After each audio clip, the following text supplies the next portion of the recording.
Do you ever feel like the world is so big and you're just so small and these global challenges are way too difficult that no amount of individual action from you could ever amount to anything?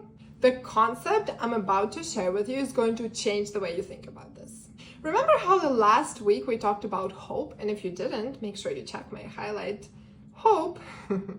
And how sometimes hope can make us feel powerless, and that instead of hoping that someone somewhere will solve climate change, world hunger, whatever you care about, fill in the blank, for us, we need to start thinking about how we can add to the solution.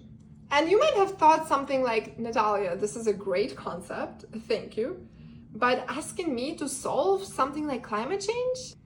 It's too much. How can I do this? I totally get it, but I have an answer for you. Let's try something out together. Let's imagine 3 situations, okay? In the first one, you're reading news about something negative happening.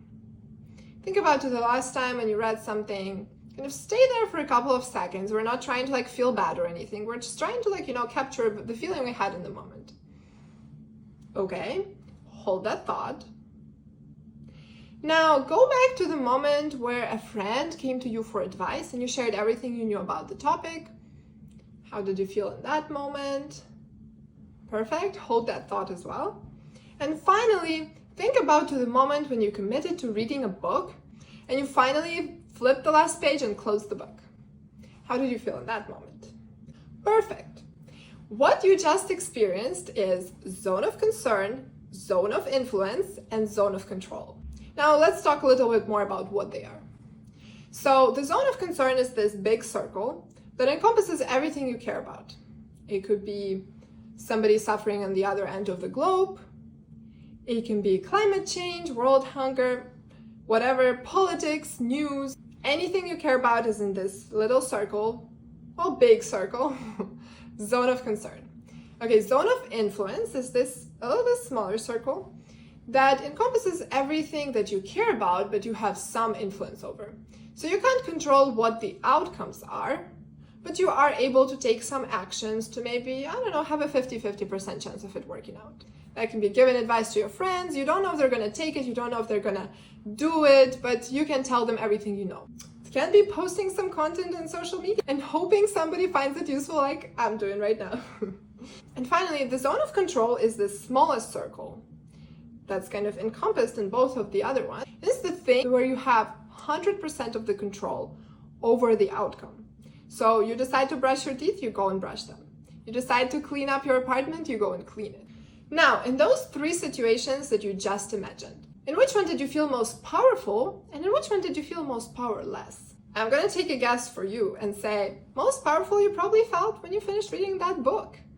Most powerless you probably felt when you were reading that news article about something negative happening. And now, the differential between those 2 feelings is the key to creating the impact strategy for you that works.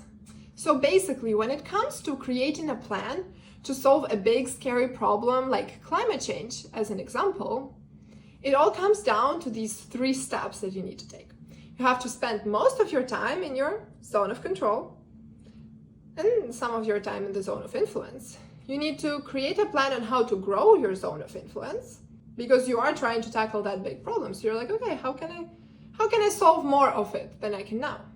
And third point is determining when are you in the zone of concern and when is it draining you and how to get out. Because you can be in the zone of concern and learning new ideas and getting inspired. But as soon as that switches to being drained, you have to know which steps you can take to get out and go back into your zone of control or zone of influence.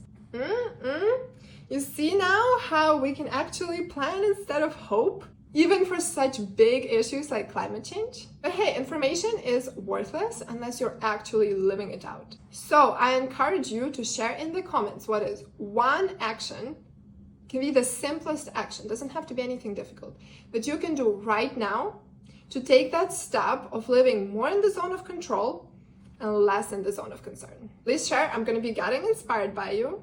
And if you like this content, please don't forget to follow because there's more where this came from.